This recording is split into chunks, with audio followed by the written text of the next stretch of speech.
Hello everyone and welcome back to the life and suffering of Sir Brante. So in the last episode we managed to get some secret plots and stuff like that. We got some gunpowder now for our little revolutionary band, and now we have to have a chat with the magistrate. So let's see where this takes us. Your heart is pounding madly in your chest. You gasp desperately for air, paralyzed by fear. Two burly young men have just pulled a sack over your head and shoved you into a carriage. Who could have done this? Are they Philippe's men? Members of the last straw? Someone else with a grudge against you?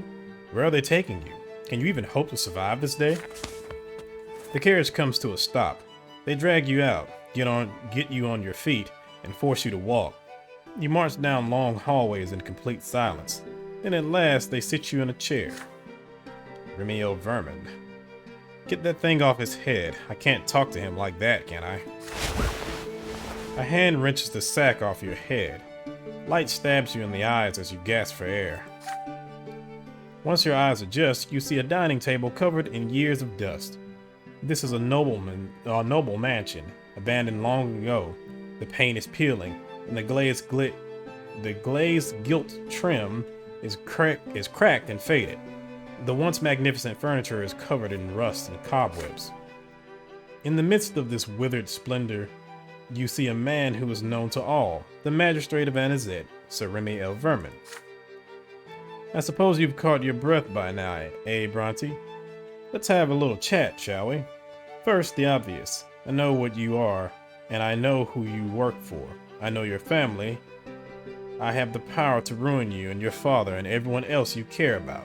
If anyone ever hears about this conversation, I will crush you before you can blink. But I didn't arrange this meeting just to threaten you. I'm prepared to offer you something. Salvation. A glib smile spreads across El Vermin's face. Now let's move on to the meat of our little tete-a-tete. You're in a real pickle, Brante. You will never escape Philippe's iron grip. He will continue to use you as long as you remain useful. And the moment that usefulness ends, he will deem you an obstacle and eliminate you. However, I would like to extend to you an offer of protection. If you help me, I will keep you safe from Philippe and the secret chancellery. I am aware of Philippe's schemes to obtain special authority from the overseer. The old hog is hungry for power, but I have enough on my plate as it is, what with Elborn's prefecture and Egmont's lesser quorum. The secret chancellery is supposed to safeguard imperial rule, but instead Philippe is playing a game on his own in my city. Anazet does not need another man who treats it like a plaything for acting out his utopian fantasies. This is a disaster waiting to happen. If the secret chancellery ever gets discretionary powers, no one will ever be able to stand in its way, especially commoners like you. So here's the deal, Brante. You help me rid Anazet of the lesser quorum and all the other rebels and rabble-rousers, and I'll save you from Philippe. I already know that Mayor Egmont and his cronies are connected to your secret network. And knowing the secret chancellery, I'm quite certain you've made a note of Egmont's every last misdeed. Once we have enough evidence to put good old Mayor behind bars, or in a noose, bring me everything you've got on him and the other upstarts. Philippe will be left empty-handed. With Egmont out of the picture, I'll be free to disband the lesser quorum and rule the city in peace, and then I'll finally drive Philippe out of Anazet. Which means that you will go free. I will rule as I should, and the city of Anazet will return to normal. No blood will be shed. There will be no more plotting, no more need to pretend. What do you say to that, Brante? Okay, so I actually have all three choices here. I can agree to the deal. My reputation will go up by 1. I will have made a deal with Remiel Vermin, and then I'll get +1 with him. I can refuse outright. My valor will go up by 1, of course, and Remiel Vermin will go down by 2. Or I can evade the question. My reputation will go up by 1, my diplomacy will go up by 1, but my willpower will go down by 5. And I can do that because my willpower is greater than or equal to 0. It's at 20. And my diplomacy is greater than or equal to 12. It's 16. So I will evade the question. You answer vaguely. You do not refuse Vermin's offer, but you do not make any promises either. So yeah, I'll do that because These other ones put me in a pickle, so I don't think I need to be in that situation right now, so let's just do that. Trying to undermine Philippe in the secret chancellery will be suicide. Besides, how do you know the Majesty will not get rid of you just the same once the job is done? Yet the Magistrate wields great power. To refuse him would make him into yet another fearsome enemy. You rise to your feet and thank Sir Vermin for his confidence. You are ready to cooperate, you say, but Philippe trusts no one. You are watched at all times. It will take a long time for the Magistrate to get the results he wants. The Magistrate nods, satisfied with your answer. A wise choice, Brante. My men will see you out. Don't forget the first part of our little chat. We never met. This never happened. You continue sending the usual reports to Philippe, and from time to time you send El Vermin a vague letter. If the Magistrate wants to believe you have agreed to his deal, you see no reason to disappoint him. Your web of lies is growing larger and more convoluted by the day, but perhaps this new connection will come in handy. So our family is in a modest position still. If I can get to that 7, then I'll be renowned among nobles. So yeah, just a little bit more. My diplomacy has went up by 1 and my willpower went down by 5. So again, I'm still okay. I'm still doing fine here. God, we are a shitty spot. Jesus. Brothers in misery. Your home has been much more peaceful for the last year. The fights between Stefan and Gloria are not as fierce now. But how long will this last? Your job takes up all your time. You see your parents and siblings less and less often. Sometimes you don't even know what they are doing while you deal with the constant stream of duties. This morning you head out on urgent business. You take one step out of the gate and run into an uniformed gendarme. Darren Brante, your presence is requested at the prefecture dungeon. Oh yes, this one. Okay. Taken aback, you ask what this is about. We have your brothers Stefan and Nathan Brante in a cell. They were arrested last night at the Steiner's Inn. They asked us to send for you. Not their father, who's actually a judge, they sent for me. The cells in the prefecture dungeon are cold and damp. The guards lead you to the bars. Behind them you see Nathan huddled in the corner. Your younger brother is unshaven, more disheveled than usual, and reeking of wine and filth. Near the cell you see Stefan grimly sitting in a chair. You guess that the gendarmes thought it best not to put him in the same cell as his low-born brother. Upon seeing you, Nathan lets out a whimper, and Stefan cracks a bitter smile. The sheath on your brother's belt is empty. There you are at last, Darren. Have a look at our younger brother. Yesterday he got drunk in the company of some dubious fellows. They are commoners, yet they dared to surrender to pleasure. They started a brawl, wrecked the inn, and harassed the waitresses. As soon as I heard, I rushed to save this drunkard from shame. Nathan cowers into the corner, horror-struck. I walked in and demanded that Nathan come with me, but his cronies wouldn't let him go. That's not true. You just grabbed me by the collar and dragged me after you. You nearly suffocated me. Shut your mouth, cur. So, brother, they seem to have some sort of sect. They all shouted defamations against the twin gods, and one of them grabbed me by the arm. I was forced to skewer this heretic with my sword. I hope a lesser death will teach him never to lay his filthy paws on a nobleman. He was just trying to talk to you, Stefan. Silence. Then the gendarmes barged in, and here we are. I've been accused of an unlawful murder. Apparently the new laws allow killing a commoner only if he attacks first or wields a weapon. They say that in the event of an insult, I'm supposed to file a complaint with the prefecture. So now they're going to seize my sword for a whole year. What a shame. It's all your fault, Nathan. Stefan gives the bars a furious kick. Nathan covers his face with his hands in despair. Darren, brother, you are our only hope. Let's see, I have 3 options here, okay? Give me my sword back and get us out of here, and fast. We have to bury this sordid affair as deep as we can before anyone finds out. Save our families from shame. Okay, maybe you should have thought about that. Let's see, I can't use my authority, nor can I take them to the Inquisition. Let me see. I can blackmail the judge. My diplomacy would go up by 1. My opinion with both of them would go up by 1. But I would lose a spy network. If I ask father for help, the reputation of the family will go down by 1. The unity will go down by 1. Manipulation will go up by 1, however. Nathan and Stefan will go up by 1, but Robert will go down by 1. Or I could just refuse to help. Reputation will go down by 2. Willpower will go up by 5. And Nathan and Stefan will both lose 1. I don't want to, but I'll blackmail the judge and go ahead and lose one of my spy networks. But, because I don't really want to tick off my family. I guess if things do pan out badly, at the very least, let me unify my family.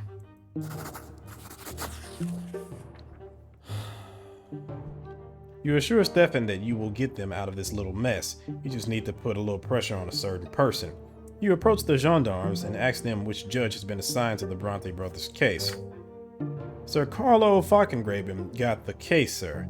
I hear he's a man you can reason with, if you catch my drift. And why are you just telling me that? But okay. The captain of the gendarmes gives you a knowing wink. You waste no time and go straight to the print shop. You open a secret compartment and rummage through the papers you've collected over the past year. Denunciations, complaints, reports from spies. You found one concerning Carlo Falkgraben. One of the agents got his hands on a letter the judge wrote to a wealthy manufacturer named Mayor Egmont. In it, Falkgraben not too discreetly demands a bribe from the industrialist. This is just what you needed. With the letter neatly tucked in your inside pocket, you return to the prefecture. You spot Falkgraben's bulky figure in the hallway right away. Well, another Brante, is it? Have you come to plead for your brothers? They've certainly got themselves in a bit of a pickle. And to think that their father is an officer of the prefecture. I don't even know how I could help you. You reply by showing Falkgraben his own letter in which he demands a bribe. Then you ask Falkgraben if he has thought of any way to help the Brante brothers.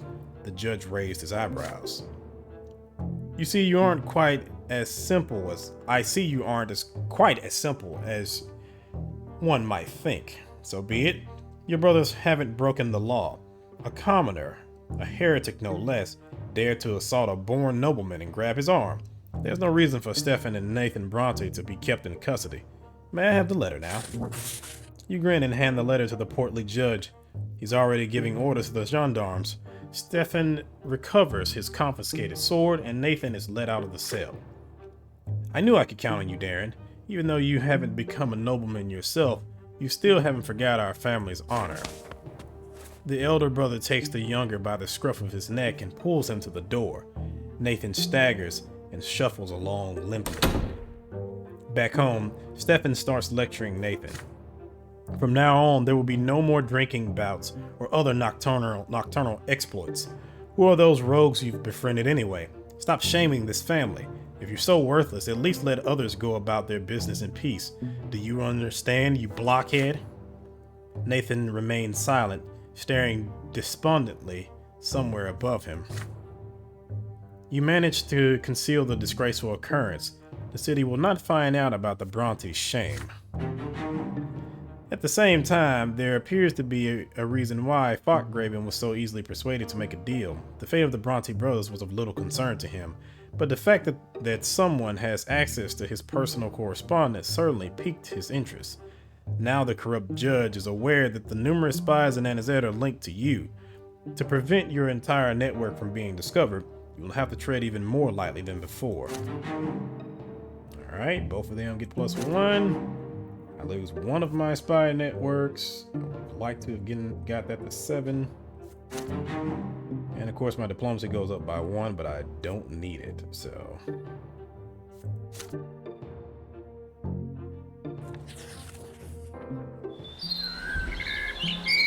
Freedom of speech. Your print shop has been graced by an unusual guest today. A short man of considerable age, dressed in the brown cassock of a priest. A smile appears on his round face. Is this the guy from the last playthrough who wanted me to turn around and arrest him because he was a priest. He didn't want to go to the Inquisition. Yep. Good morning, young man. You must be the owner of this splendid print shop. I've heard so much about you in this wonderful place of yours. You asked the visitor his name. What brings him to your print shop? Ah, yes, my apologies. I am Mark. Father Mark, if you will. There's a certain matter I hope you can help me with.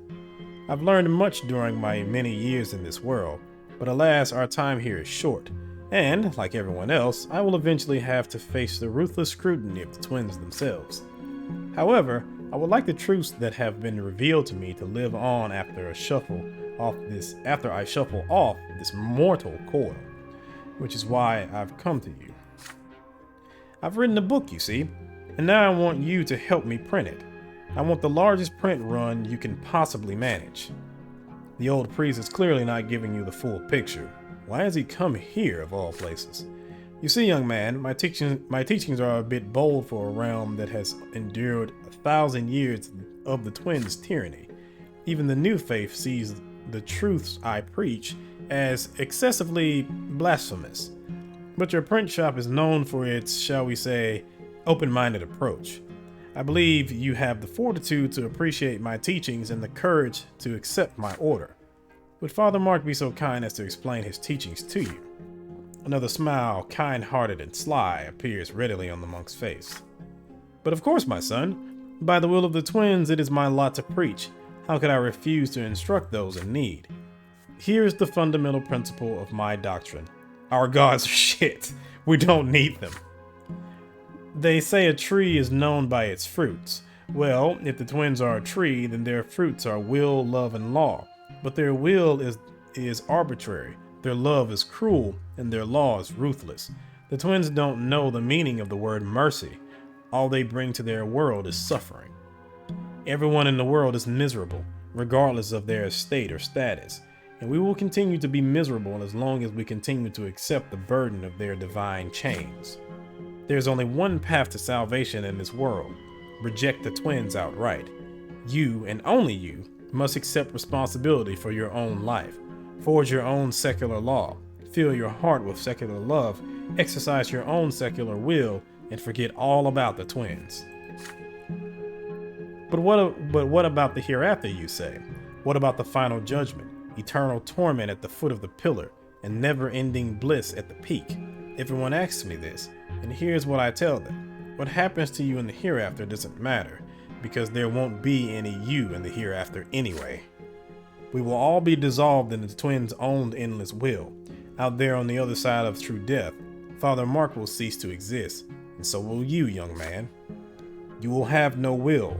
You will make no decisions. You will be incapable of action. In other words, your life will be over. Yeah, incapable of action is pretty much how I always am with my valor. Your existence ends with your true death. Whatever happens to you after that won't really be happening to you, so who cares? So let's all tell the twins to take their bullshit law, their bullshit will, their bullshit love, and shove them straight up their divine asses. Let's cast away the yoke of the gods and live our worldly lives free of their despotic, ruthless rule. You know what? I kind of like this guy. Okay, I can print the book in secret. Unrest will go up by 1. Theology will go up by 1. I can do this because my scheming is greater than or equal to 14. I can report the encounter to Philippe. The church will go down by 1. Unrest will go down by 1. Spy network will go up by 1. And Philippe will go up by 1. I can print and disseminate the book myself. And I can do that because I have just enough eloquence. The church will go up by 1. Unrest will go up by 1. Spy network will go up by 1. But the wealth and reputation of my family will go down by 1. Theology will go up by 1. Or I can tell my father about the encounter. Unrest will go down by 1. Network will go down by 1. But reputation will go up by 1. And unity will go up by 1. Interesting. These are very interesting decisions here. Ah, shit. I actually don't know this time. Because if I go ahead and do the family one, that will max it out. And that will throw my reputation to 7, which is where I want it. If I print the book in secret, though, Unrest will go up. It'll be at 5. I don't know if that would actually help me right now. Let's see. Unrest is at a 4. I would need it to be at a 7 for the people are ready for a struggle. Okay.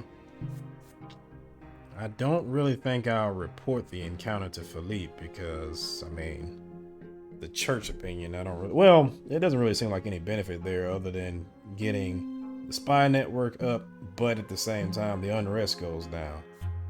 And printing it doesn't seem like a good idea either because of the whole me losing 1 reputation and 1 wealth. I think I wouldn't have minded so much if it was just the reputation, but since it's the wealth, then that kind of puts me in a pickle. So, print the book in secret or tell my father.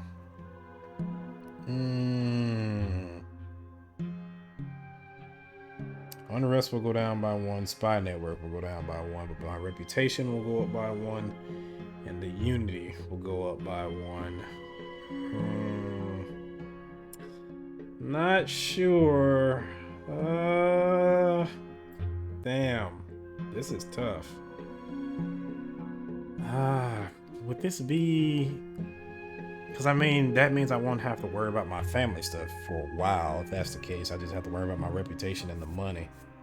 So, you know what? Let's do it. I kind of hate the fact that there isn't one that actually gives you money, because you would think he would be paying you to print this. Yeah, I'm gonna tell my father about it. To reject the twins is to deny their law, their will, and their love. To reject the twins is to deny that their empire is blessed and absolute.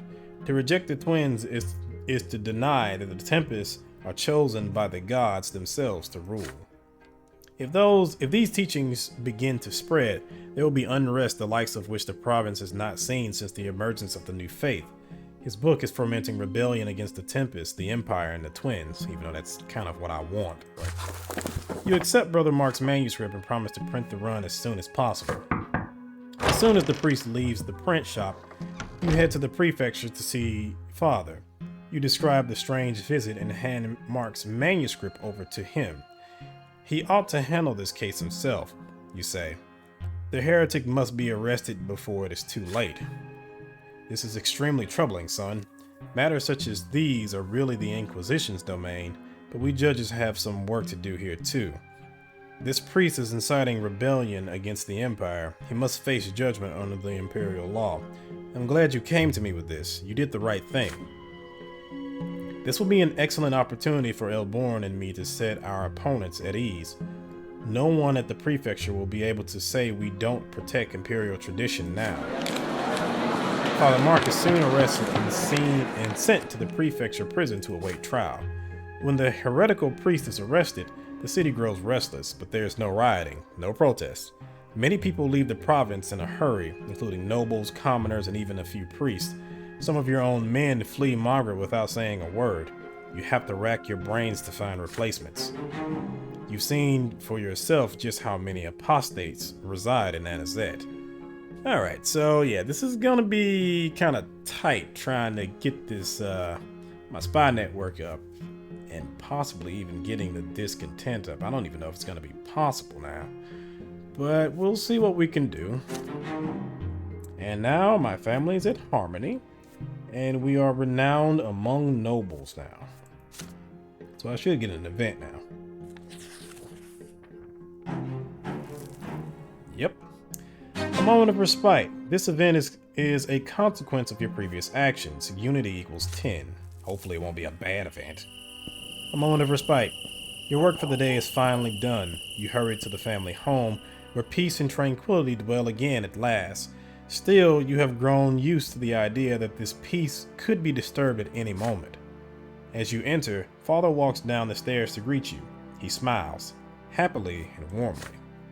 Darren, my dear son, you're spending so much time at work. Look, you can barely stand. You need some rest. Please stay at home with us for a while. Surely your work can wait. You've earned yourself a moment of respite. You consider his words for a moment and agree. Overjoyed, Father takes your hand and leads you into the sitting room. You spend several days resting in the family home, where your troubles are distant and your family is close. They tell you their news. You carefully share yours. You spend the evenings together on the porch, just like in the good old days, listening to Father's stories of your family's history, sharing laughter over memories of childhood. It is late now. Cicadas buzz quietly in the garden. The windows of the bedroom glow with a warm light. You recline in a wicker chair with a glass of good wine. There's no place like home. Alright, so I get +1 with Stefan, +1 with Robert, +1 with Lydia, +1 with Nathan, and +1 with Gloria. And I get +10 willpower. Nice, okay. That's nice. I like that. Okay. Alright, now we're moving to the year 1141.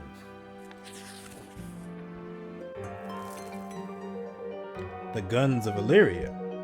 Magra has received alarming news from the neighboring province of Illyria. The lowborn convicts toiling in the Illyrian mines have revolted against their noble masters. For the first time in many long, peaceful years, commoners have taken up arms. Worse yet, the insurgents had guns and gunpowder, and no one knows how they got them. Gunpowder weapons were banned throughout the Empire as soon as they were invented. The lords deemed firearms dishonorable and unfit for the nobles. Even Legion soldiers are forbidden from using them. But now gunshots were echoing throughout the mutinous Illyrian mines. The Imperial Legion was deployed to quell the riot. The Legionnaires slaughtered the rebels without mercy, and the uprising choked to death on its own blood before it had even begun. The south of Illyria is now a forest of gallows. The convicts' corpses were left swaying in the wind as a warning to any commoner who might dare to take up arms. Although the rebellion quickly succumbed to the Imperial military onslaught, many Legion soldiers and officers were slain by the insurgents' firearms. Their steel armor was no match for bullets. The rioters' weapons were destroyed in a public ceremony, but no one knows who built or smuggled them into the mines. All Imperial overseers soon issued public reminders in their provinces. The punishment for owning a gunpowder weapon is true death by execution. But the Empire is still restless, still anxious. Somehow guns found their way into commoners' hands, if only for a short time. Could gunpowder and lead one day endanger the old ways of the Empire? Authorities of Magra fear that unrest may soon spill over here. Due to the double tax, peasant farms and industrial manufacturers are facing harsh times. The province's wealth is steadily declining, but the discontent of the commoners is still held back by the eternal lot that demands they accept their suffering. Wealth of Magra continues to go down.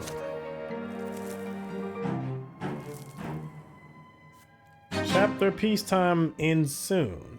Examine the possible chapter endings to check which way you are headed. To achieve the goal that you've chosen, you have to meet all the conditions at the end of the chapter. Okay, in order to have the free city, I need unrest to be greater than or equal to 8, and it is nowhere near that right now. I need glory to the Empire. Let's see, you stop the Anazet revolt dead in its tracks and become Philippe's closest confidant. I need spiral networks greater than or equal to 8. I need unrest to be greater than or equal to 3. I need Felipe Alfaro to see my loyalty. I need him to be greater than or equal to 2. I need Sophia to have grown close and power less than or equal to 0. Interesting. Master of Anazet. You help the magistrate regain control of Anazet in exchange for protection against the secret chancellery. I can't do that anyway because I didn't make the deal with Mayor Egmont. I mean with whatever his name is. The Last Straw's riot. The Last Straw breaks free of its chains and incites a full-blown uprising against the Empire. I need unrest to be a 9 or a 10. And Philippe can't have Saul my loyalty, and I need to grow close with Sophia. That's kind of stupid. Philippe's plan comes to fruition. You finally earn your freedom. I need spy networks greater than or equal to 8. Or if I'm a free man, El Brante family now has enough influence to protect you against Sir Philippe's wrath. We need to be favored by the overseer. Interesting. Or I get a true death. Let me see. Your earthly life is over. I can either accept true death or deaths equal 4. Wonderful. I don't know if I'm going to be able to do any of these because, I mean, I might be able to get free man. That might be possible. I might be able to get this as well, but I'm losing a lot of spy networks. I'm going to need to gain a lot of them here soon. I don't think I'm going to be able to do this because I'm not close with Sophia at all, and the unrest is not nowhere near a 9 or a 10. I might be able to pull this off if I can get the unrest up to an 8, but I don't even know if I can do that either because that's going to be kind of tough. I would need a lot of choices coming up here soon in order to do this, and I would actually prefer to do that. But if I can get either free man or the free city, I would go with that. I don't think I'm going to be able to do the last straw breaks free of his chains, which I find pretty stupid because you would think that the way that they framed that in the previous instance when I had to try and, convince Philippe to keep me around or whatever, was that like maybe I could forge my own path and I could just say, fuck Sophia, I don't need your help. I can kind of just run this on my own, or maybe get somebody else like my sister, who it's kind of hinted at working with the last straw when I was a judge. So, I mean, that's kind of, again, I didn't write the game. So, I didn't write the game. Those are just my opinions. All right, I'll see what I can do.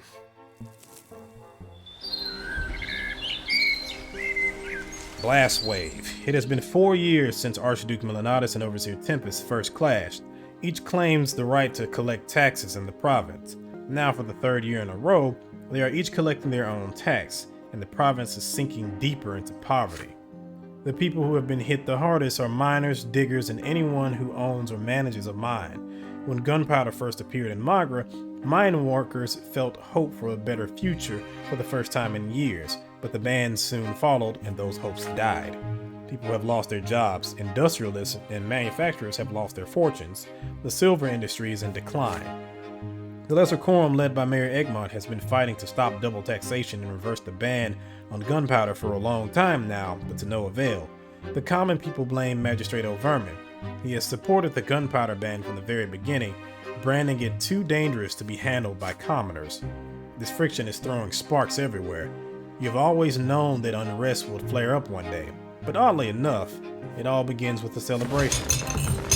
It is early in the morning. You are eating breakfast with your family. Stefan is excited. Your brother has been invited to a ball at the Chancellery, and he has been getting ready ever since he woke up.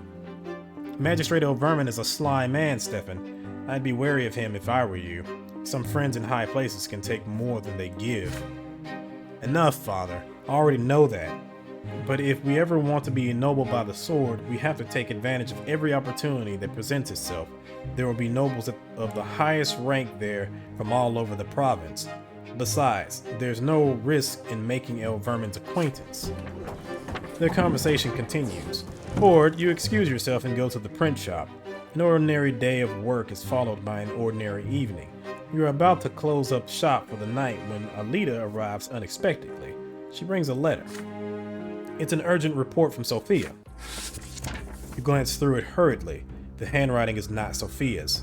Philippe has taken a great risk by writing to you under a false name, which means that this news is too urgent for caution.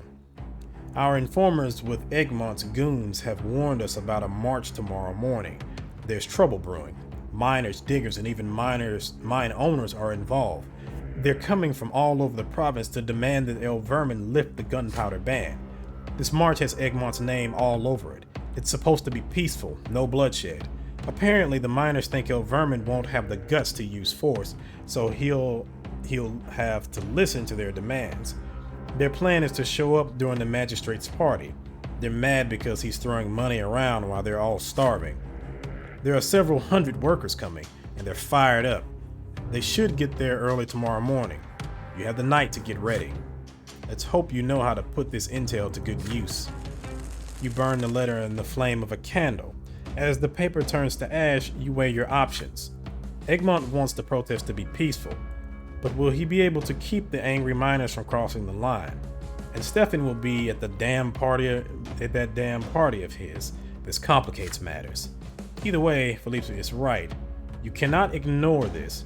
What will you do during this unexpected protest? Interesting. I actually have all the options. Again, I'm liking this route because I actually have options for once. But I can incite a full-fledged riot. Order will go down by 1. Unrest will go up +1. My spy networks will go down by 1. I will get a death. Really? And manipulation will go up by 1. And scheming will go up by 1. Interesting. I can recruit the protesters to the last straw. The wealth of Margaret will go up by 2. Unrest will go down by 1. But the spy networks will go up by 1. Manipulation will go up by 1. And eloquence will go up by 1. Interesting. I can profit from the havoc. Wealth of Margaret will go up by 1. Spy network will go down by 1. My wealth will go up by 2. Scheming will go up by 1. And diplomacy will go up by 1. Or I can alert El Vermin. Order will go up by 1. Unrest will go down by 1. Unity will go up by 1. Reputation will go up by 1. Stefan Brante will go up by 1. And Remy El Vermin will go up by 1. Ah, shit. This doesn't really... Let's see.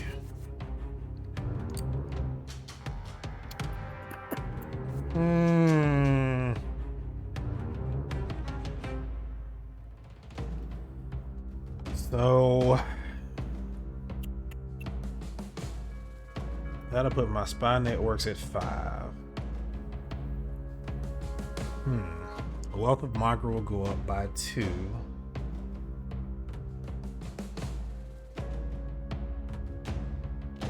Manipulation will go up by 1. Eloquence will go up by 1. Let me see. Profit from the havoc.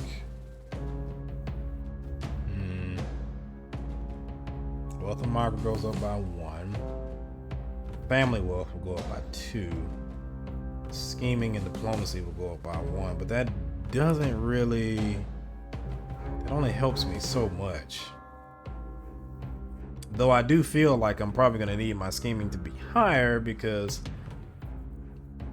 in this particular case, the reason why I could do it was because my scheming was greater than or equal to 15. I'm assuming the next one is going to be 16.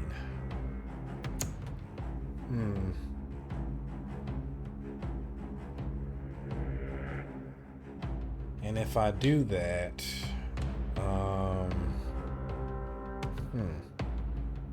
if I do that, this means that it'll put me slightly closer to what I think I need in order to make the family ennobled or whatever the hell it is. Let me see here. Where would that be? Destiny, last straw ride, family outcomes, noble by the sword. Okay, so our unity is fine. We will need wealth greater than or equal to 5 and a reputation greater than or equal to 8. And we don't have that right now. But if I do this, I think that will be enough. We won't have enough reputation just yet, but we will have enough wealth.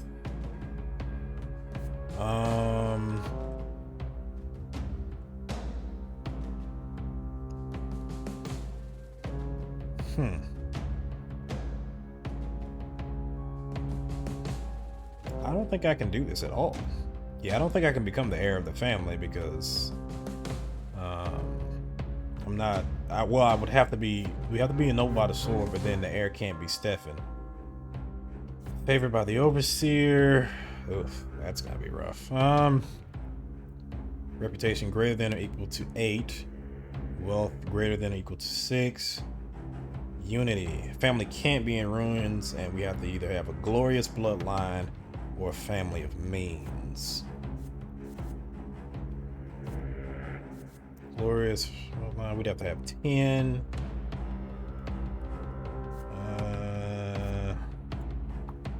Family of means, we'd have to have a wealth of 10. Oh shit. And then that would give us favored by the overseer, which I'm sure would be enough to protect me.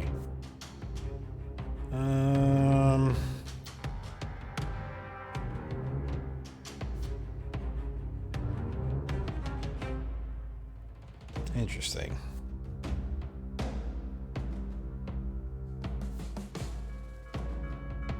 Okay, so I would have to seize the guns. Okay, there's a lot of options here. A lot of options. A lot of routes. Okay. I think I'll go ahead and profit from this. Yeah, I think I'm gonna go ahead and profit from this, because it seems like right now the only way I'm gonna be able to get out of this is if I turn around and get my family to become ennobled by the sword and favored by the overseer. And the only way I'm going to be able to do that is either if I get my reputation with the family to 10, or if I get the wealth to 10. And with this, I might be able to do it if I get a couple more options that are like this, where I can get some 2s in there. My spy networks are going to get low. Hopefully the next one won't be a spy network. And hopefully with this scheming being 16 now, that will help. So let's profit from the havoc. The unexpected march will be a perfect distraction for the gendarmes and the Legion soldiers garrisoned in the city. A chance like this does not come along every day. You could not ask for a better opportunity for a big score. You ask Alita to find Moss for you, fast. Oliver arrives even faster. You are going to need a number of the last straw members for this, and people who do not mind getting their hands dirty. They need to be ready by tomorrow morning. You're going to rob noble mansions blind while the miners are busy raising a ruckus at the Chancellery building. And I suppose Sophia doesn't have to know about this, eh? How about Sir Philippe, boss? Good question. You're not a greedy man. You're willing to divvy up the profits fair and square. Oliver lets off a chuckle. A man in our line of work never misses a chance for some coin. It's a deal then. The two of you spend the rest of the night planning the robberies. This will be a fast smash and grab operation. You will not have much time. Stefan mentioned a great many names last night?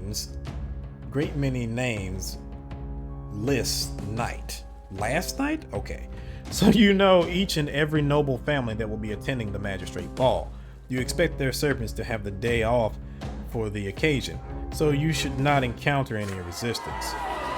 Once everything is planned and ready, you go to bed but cannot sleep. As the sun rises, you head to the north gate to watch Egmont's march from a safe distance. The miners are dressed in rags covered in soot and coal dust, hitting buckets with shovels and pickaxes with every step. The rhythm is as loud as it is chaotic. The miners are led by mine owners and industrialists, who are in turn led by Mayor Egmont himself. His voice can be heard above the incessant din of metal on metal. Give us back our gunpowder. Give us back our lives. If you want coal and silver, give us back our gunpowder. The entire procession repeats after him, hundreds of voices chanting in unison. The people of Anazet echo their refrain from the windows. Occasionally, a gendarme finds himself in their path and scurries away. The thousands of protests soon approach the Chancellery building. The ball is cut short. Unable to flee the celebration in time, most of the nobles are trapped, surrounded by chanting miners. Stefan is somewhere among them. Caught by surprise, the magistrate barely manages to alert the city gendarmes. The numbers are too small to disperse a mob this size, but the Anisette Legion garrison will appear any minute now. This is no time to be careless. Sensing its strength, the mob continues to chant and bang on buckets without any fear of the gendarmes. Amid the metallic cacophony, Egmont's words repeat again and again. Bring us back our gunpowder. Bring us back our lives. You want coal and silver? Bring back our gunpowder. Egmont clambers up onto a makeshift podium. Workers of Magra, our so-called protectors, are having a feast today. Let them see you with their own eyes. Let them hear you with their own ears. You are the people who harvest the lifeblood of our province day and night in the darkness of the mines. You are the people hidden from the light of day. You are the people who earn riches for our masters. Jesus. The chant is deafening. Pickaxes and shovels clang against metal. This is the moment of truth. Either El Vermin concedes, or there will be blood. To the magistrate's credit, he has the composure to face the people himself. The crowd goes quiet for him to speak. I understand your plight, but I will never accept such lawlessness in my city. Leave Anazet immediately before your gendarmes and the Legion force you out. The crowd murmurs in discontent. The people are on the verge of a riot. The magistrate feels it too. He raises his hands. However, I cannot promise you an end to the ban, but I am willing to procure grain and food with my own funds and distribute these supplies to everyone in need. This is a pittance, an insignificant handout designed to keep the people calm. But it is all they can hope for as long as the nobles remain in power. Judging from Egmont's face, he understands this too. Magistrate, we accept your offer. We are leaving for the warehouses, and we expect the food wagons to arrive there by tomorrow. Once the miners have their supplies, they will leave the city. The mob disperses. Some leave feeling victorious, invigorated by the triumph of justice. Others, however, walk away feeling dejected and powerless. Moss arrives at the print shop in the evening and places a hefty pouch in front of you. We had a pretty good take. A few of the boys got too greedy. The gendarmes got them. But don't you worry. They don't know much, so there ain't no problem. We just gotta find some new dopes to replace them. The glint of gold and silver calms your nerves. The shouting mob and Egmont's bitter cries seem more distant now. Even when history is happening before your very eyes, it's always important to look out for number one. Alright, the wealth of Margra has went up by 1. My infiltration network has went down by 1. It's 3 now. And the wealth of my family has went up by 2. We have moderate means.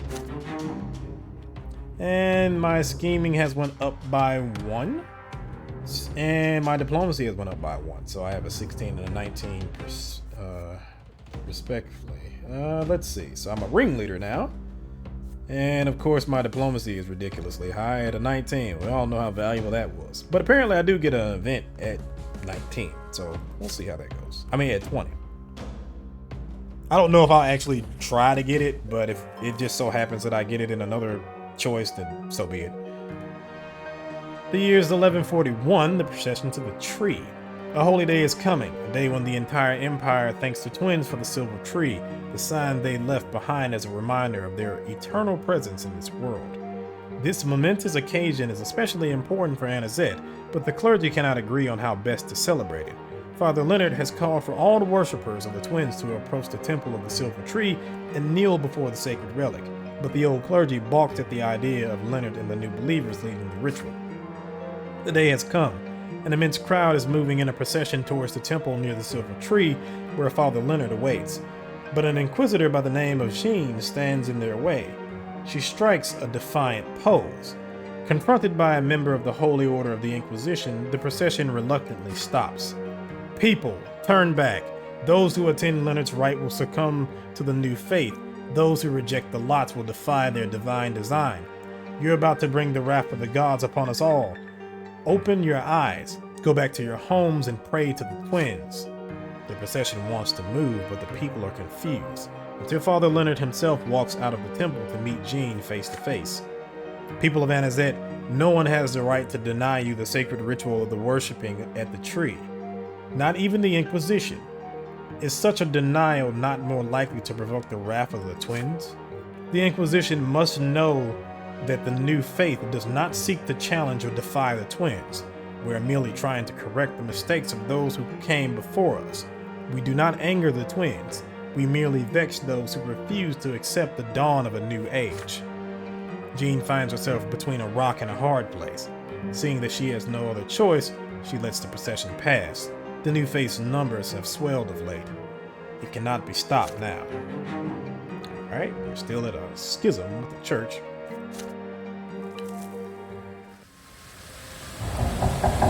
The Festival of the Silver Tree. Today is an important holiday. The entire empire is celebrating the festival of the Silver Tree, which commemorates the parting gift of the twin gods, the divine sapling they planted in our mortal world in the middle of Anazet. The families of the city spend the day in peace and quiet, contemplating the divine roots that join together all people, their bloodlines, and the entire empire. Mother always oversees this holiday. The day before the festival, she seemed to have shaken off her usual apathy and engaged in preparations with excitement. It was as though her illness has loosened its grip. Jesus. Mother gathers the entire family for the holiday meal. Father is in high spirits today, sharing jokes with you and Nathan. Stefan is trying to suppress an atypical agitation. Gloria is the last to join you at the table. She is wearing new breeches with high stockings and a yellow vest. Gloria, you're wearing men's clothes again. No, Mother, I'm wearing clothes women are forbidden to wear. Father gives Gloria a stern look. Stefan rolls his eyes but says nothing. Suddenly, Nathan speaks up. A few days ago in the market, I saw our grocer dressed as Overseer Gaius Tempest. He had a huge carrot for a scepter. He got a sound drubbing, of course, but until then, it was quite a hoot. Everybody laughs at the ridiculous story, relieved. Even Gloria has a smile on her face when she sits down. The feast commences. Your home finally feels warm for a moment. It wasn't so long ago the four of you couldn't ever reach up to this table. The first word you said, Gloria, was gimme. Nathan used to cling to my skirt all the time, almost tearing it. And you, Darren, you couldn't talk at all, yet. But your piercing stare was so expressive. It felt as if you were talking to me. Mother looks at Stefan and suddenly grows quiet. When I met Stefan, he was already 3 years old. He was so serious and a smooth talker to boot. I remember that he had a music teacher, but he was too shy to play in front of me. So I used to listen from the next room. Stefan's face twitches. Your elder brother rises and moves to the old harpsichord. His fingers fly gracefully over the keys. A melody fills the house, melancholy and sweet. The last note lingers in the air. Then silence falls. The family is awestruck. Words fail you all. Who wrote that? A nobleman from the capital between drinking a glass of wine and beating a servant? Your sister's cutting remark puts an end to the warm, cozy atmosphere. Stefan calmly turns to face her. No, it was I who composed this piece of music. It is called Mother. Mother rises to her feet. She would have needed help to do this just recently, but now she treads unassisted towards Stefan and draws him close. Stefan puts his arms around his stepmother's waist, then detaches himself awkwardly. May the twin gods bless you, Lydia. Gloria considers this scene with thinly veiled fury in her eyes. Of course, highborn nobles like Stefan are made for the arts. They are the only ones lucky enough to have a soul and experience inspiration. Unlike us, the lowborn, we aren't supposed to feel anything but suffering, let alone express it in poetry. Everyone notices that Gloria is clutching pages filled with writing, her poems. Your sister cast a mournful glace at the family, and her eyes rest on you. So before, we couldn't appeal to Mother. We didn't have the unity to do it. We didn't have enough relationship with Lydia to do it. But now we can actually do it. I think before we let Gloria read her poems, which knocked the unity down by 1, Gloria got +1, but Stefan got -1. We can interrupt Gloria, which would again knock the unity down a bit. It would increase things with Stefan, but decrease things with Gloria. This is kind of odd that it would still turn around and knock things down with Gloria, but I'll appeal to Mother.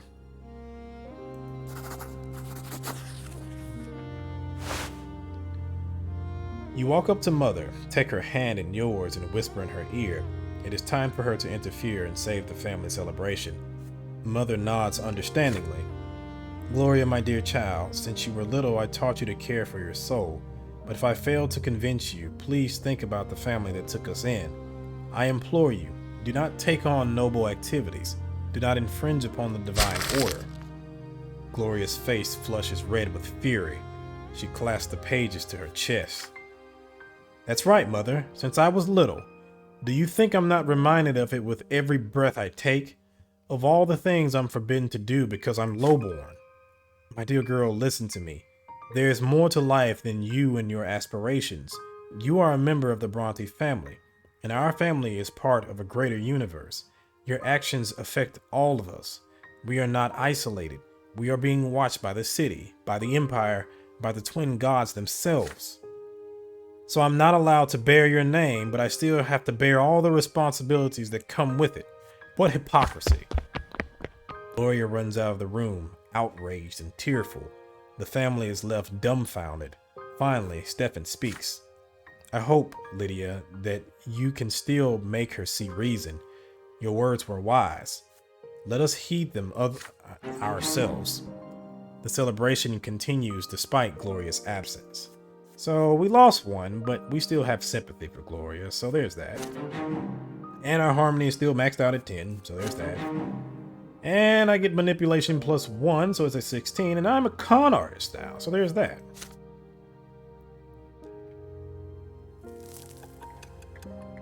Alright, 11:42 of peacetime.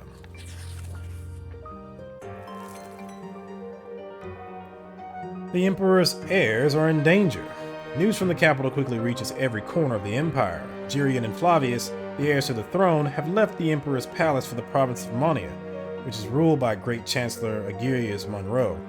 The Great Chancellor has accused the Emperor's court of harboring malefactors conspiring against the imperial heirs. This is why he has offered them shelter and safety in his own impregnable citadel. The common people are particularly worried by the news. They take it as a sign that the Chancellor is seeking to solidify his power by holding the heirs hostage. If this continues, Monroe could coerce the Emperor into revoking the imperial law, thus depriving the common estate of any and all rights. All hope for reform in the empire has vanished, from farmer to rich industrialist. The commoners are growing desperate. In your province, the authorities are trying their best to put the people at ease. The magistrate of Anazet makes a speech from his balcony to the excited crowd below. Trust in your emperor, good people. The imperial heirs are the future of the Great Tempest dynasty. The emperor has made the wise decision to send them far away from the scheming court. Great Chancellor Monroe will take good care of them and keep them safe. All glory to the empire. All glory to the Tempest. Alright, so the struggle as powers went down a bit. The wealth of Magra has also continued to go down. That's also one of those things where, like, you would think that unrest would go up naturally because of that event, but again, I did not make the game. So, an invitation to dinner. Commoners are still flocking to Anazet. Refugees from villages that have been squeezed dry, miners who have lost their jobs, craftsmen who have lost their last coin, they all come to the city in search of shelter, safety, and justice. Makeshift shacks litter the outskirts of the city, steadily growing into shanty towns. Every day, the people of Anazet see more men and women hanging around the streets looking for work, leaving their children in the care of the most infirm and elderly of the refugees. Of all the powerful people in the city, Mayor Egmont is the only one who considers this a problem. He has ordered several of his warehouses to be converted into shelters and begun distributing bread to the refugees free of charge. Oh, that's nice.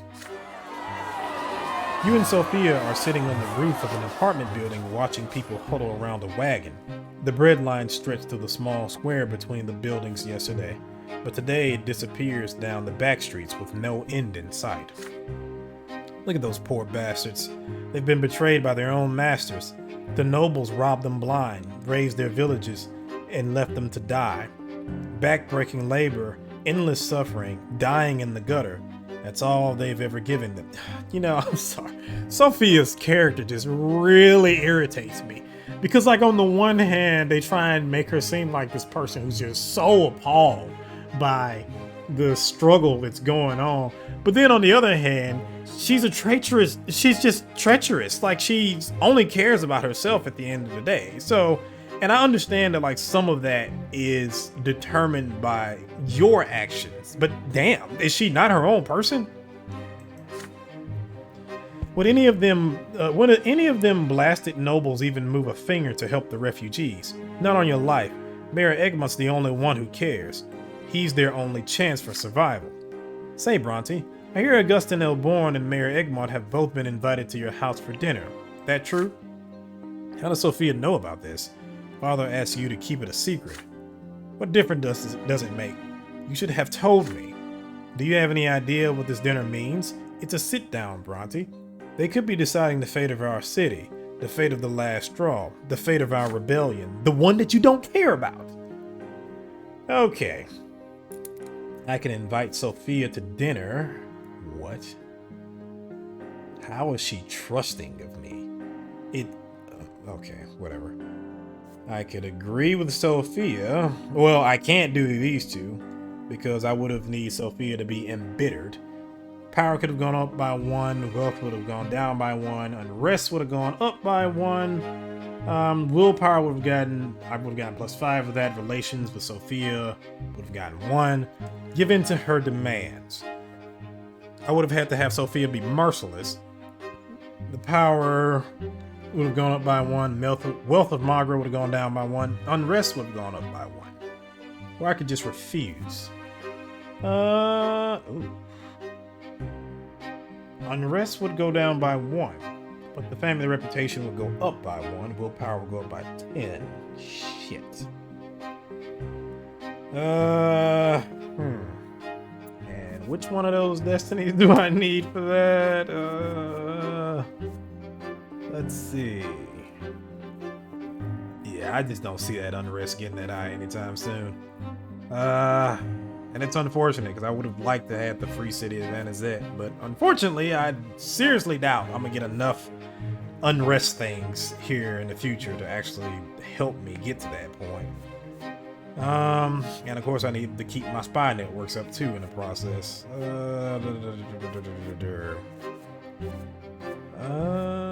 Let's see. Family reputation need to be greater than or equal to 8. Okay.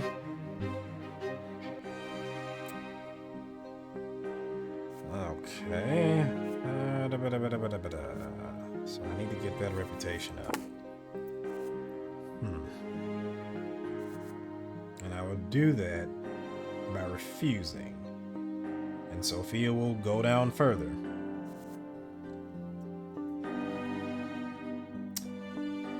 I don't like that.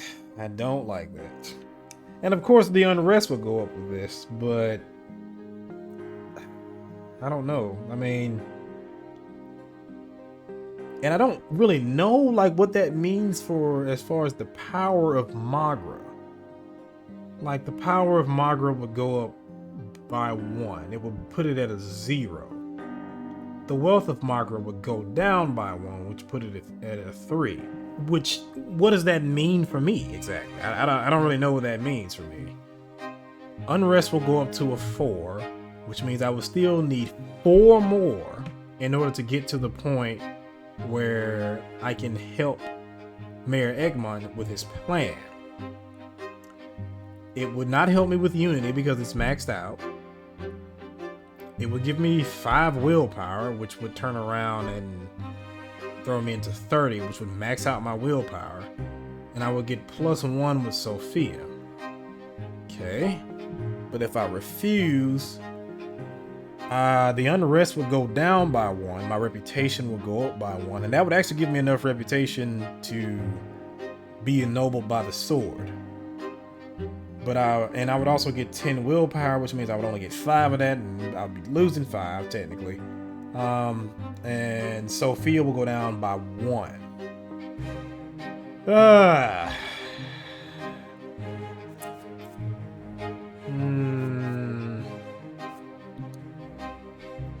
And the only way I could turn around and get the unrest up is if I run into some situations that's going to give me +2 in the future. Which I don't know if that's going to happen. Oh boy. Because if I could get 2 sets of +2 with the unrest, or just get a series of unrest choices, then that would help. But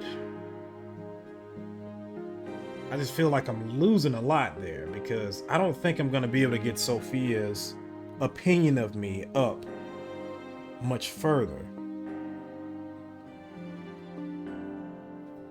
and I don't know if I have enough time for that. Now, granted, I think I will go ahead and do this because, I mean, I only need the one reputation. That's all I need, and I'm pretty sure I'll get that here soon. But watch, I bet it's going to turn around and put me in a situation where I'm going to have to choose between reputation and something else that I need, then that's still going to fuck me, but we'll see. Let's go ahead and do that. Of course, Sophia can come to the dinner tonight, but she's going to need a proper outfit. No worries, Brante. I can behave in a noble society. Time for the dinner party arrives. The Brante house prepares for guests. You cannot remember the last time your entire family got together like this. Father is unusually focused and serious today. Mother is wearing father's wedding gift, a precious brooch adorned with gems. To her, it is a small act of defiance. Commoners may not indulge in luxury, but today is a special day indeed, and she has found the courage to dare this small transgression. Also, this just kind of random thought came to mind. Where the hell is Octavia? I haven't seen Octavia at all, but I guess she's only on the noble path, so that was a big fucking waste of time in my past. Stefan is more carefree and high-spirited than usual. He always enjoys his uncle's visits. Nathan is a quiet, furtive, and inconspicuous as ever. Gloria, however, only smiles to herself. Sophia is sitting at the table to your left. The family casts curious glances at her from time to time. It feels so strange to see her here at home, together with your family. Mother is the first to acknowledge her presence. Also, what happened to Alice, the singer that we saved? That hasn't helped me either. Sophia, Darren told us he was inviting someone important to him, but he never mentioned that this someone was a charming young lady. Pray tell, how did you and my son meet? Oh, it was a long time ago. We've known each other ever since we were little. We used to play in the neighbors' yards together, and then Darren helped me to get out of Anazet and go to the capital. He was a real hero, you know. You see dubious recognition in your family's eyes. My brother mentioned meeting an old friend in the capital, so that was you. Why, yes, our paths crossed again in Eterna. What a wonderful city. I've such fond memories of the years I spent there. I was so lucky to have Darren by my side. He helped me a lot. Is that so? I don't suppose you could shed some light on what happened to him there. What was my son doing in Eterna all those years? He came home with a small fortune, but refused to tell us where it came from. I'm afraid I don't know much about that myself. All I can say is that I was fortunate enough to introduce your son to a very important man. Darren proved himself and earned the man's patronage. Well, I certainly hope this man was a decent, honorable nobleman, not some upstart commoner with deep pockets like that Egmont. Stefan, could you please refrain from such remarks while Egmont is here, if only for my sake? Worry not, father. I would never embarrass you in front of Sir Elborn. I assure you, Sir Stefan, your brother's benefactor is one of the most respectable noblemen I've ever met. I'm sure the two of you would have a lot in common if you ever happen to meet. You watch in awe as Sophia charms your family with polite small talk, effortlessly picking the right words for everyone at the table. Her presence is so enchanting that your family enjoys a moment of peace and harmony for the first time in ages. The servants soon announced the guest's arrival. Baron Augustin Elborn and Mayor Egmont greet the master and mistress of the house one after another, then take their seats at the dinner table. After the traditional exchange of pleasantries, you enjoy an exquisite dinner followed by wine. There would ordinarily be dessert for Father and Stefan, but today the noblemen make do with wine. Elborn and Egmont finally begin to discuss the droves of commoners seeking refuge in the city. I must confess, Egmont, I don't understand your motivation here. Are you moved by an honest desire to help people or the expectation of some inscrutable profit? Regardless, you have to put an end to this before it's too late. The food and shelter you offer them only serves to attract more and more refugees to Anazet, and when they finally fill the streets, what are you going to do then? What am I going to do then? The Archduke, the Overseer, what are they going to do? Have you even considered this? Please understand me. I harbor no ill will towards these people, but Gaius Tempest is concerned that they will eventually start causing trouble. Archduke Milanatus is looking for any excuse to march his punitive battalions into the city. Mayor, is that really what you want? With all due respect, Sir Prefect, I cannot do what you asked. These people have nowhere else to go. No one else will help them. Here in Anazet, at least I can offer them food and shelter. Are you really asking me to let them starve to death? Do not deceive yourself, Augustine. I was one of those who welcomed the new overseer at first. Just like all the rest, I hoped that the common estate would get a little more breathing room under his rule. But what did Gaius Tempest do? He started his power struggle with the Archduke. He made the double tax possible. He signed the ban on gunpowder. A ban on gunpowder, and in Magra of all places, a province that lives off of the silver ore we mine. Which is why, Sir Elborn, I do not trust the Archnians or the nobility anymore. No, sir, I will not rely on their generosity. The only way I can accomplish anything in this world is by myself, by the sweat of my brow, by sticking my neck out for others. Augustine, you are the only noble in the imperial government I can still trust. You are known throughout the city as the protector of the lowly estate, so protect the lowly estate. Offer protection to the refugees. Convince the overseer to let them stay here. Let me save their lives. I'm very sorry, Egmont, but that is impossible. Gaius Tempest has made it very clear that if I cannot resolve this situation, he will bring the Legion into the city and deal with it himself. It pains me to say this, but those people will be better off leaving the city, or maybe even Magra. You must realize this. They should go to Illyria or some other place and start new lives. The only thing waiting for them here in Anazet is death. There is nothing I can do to help them. You glance at Sophia warily. Her brows are furrowed. Her hands are balled into fists. She interrupts Elborn without warning. Enough! Everyone turns to her in surprise. Did a lowborn woman just have the audacity to raise her voice while important men were talking? That's enough. You are a Baron Augustin Elborn, the prefect of Magra, the protector of the common folk, the last hope for people like me. You are all we've got. Mayor Egmont is right. The Archnians don't care about us at all. As far as the Milanodices and the Tempests are concerned, we don't even exist.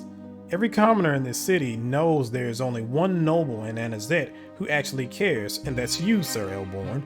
Not the Overseer, not the Archduke, not the Magistrate, not the Patriarch, none of them. You're the only man who can change things in this city. If not you, then who? If not now, then when? The Overseer needs your support, and he trusts you. He'll listen to you. You don't have to blindly follow his every order. You're free to make up your own mind and speak to him on behalf of the people. I'm begging you, please don't betray us. Don't betray all the trust we've placed in you. Help Mayor save these people. The amber candlelight glimmers and sparkles, reflected in Sophia's blue eyes. My apologies, ma'am. We've not been introduced. Sophia, a commoner. A lengthy silence hangs over the room. No one knows what to do. Everyone holds their breath, waiting for Augustin Elborn to react. Thank you, Sophia. Your words. You ought to thank this young lady, Mayor. You will have my support. The refugees may stay. Do your best to give them decent shelter and food and see if there's any work they can do. I'll see if I can convince the Archduke that they pose no threat, and I'll take steps to keep the streets safe. The guests thank their host for their hospitality, then leave one after another. You walk Sophia to a carriage. That was some night, Brante? You've got an interesting family. Too bad I'll probably never have a reason to get to know them better. The next day, Augustin Elborn makes a statement to the people of Anazet. The prefecture and the Lesser Quorum have reached an agreement. The refugees arriving in the city will be offered temporary shelter and provisions. No announcement from the Overseer are forthcoming. Alright, so Sophia's opinion of me went up by 1. The power in Magra went up by 1, but the wealth went down by 1 to misery and devastation, Jesus. And discontent has went up by 1, so that's good. And of course our harmony is still 10. And now our willpower is maxed out.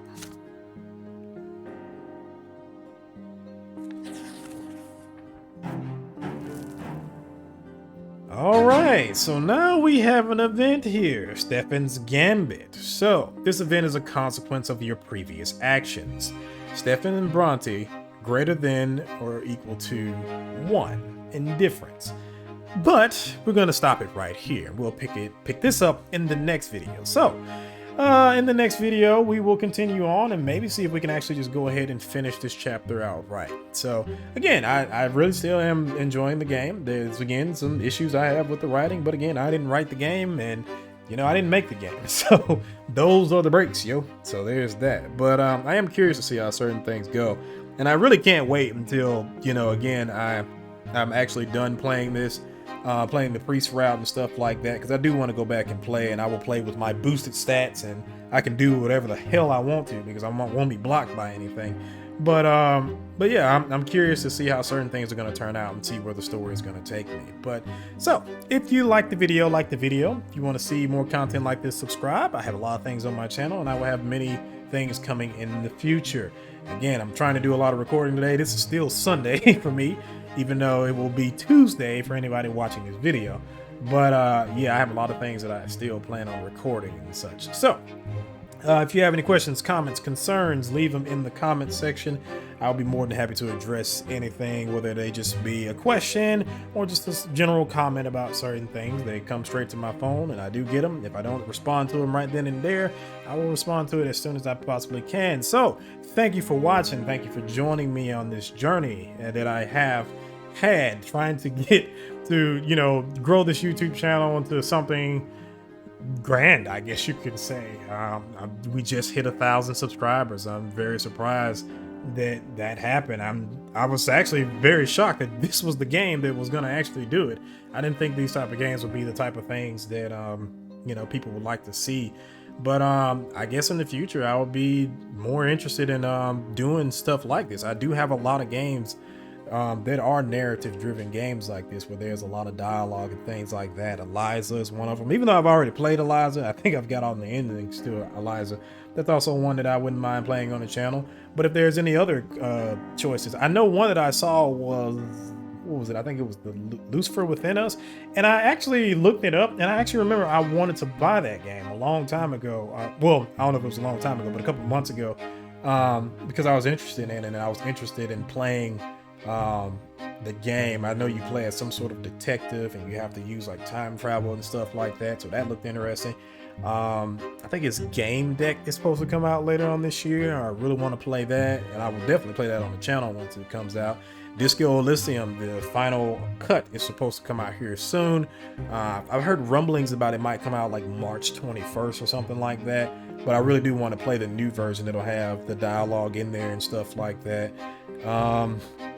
Let me see. There's a couple other ones I want to play too. I've been interested in. I've been looking into playing Dreamfall chapters. I've always heard of it, but never actually played it.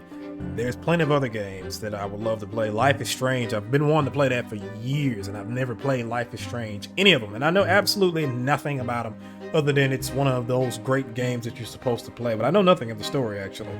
Other than there's time travel. I do know that you can like rewind things and stuff like that, because I did play a little bit of the game when it came out. I think I played a little bit of the first episode, but I didn't finish it.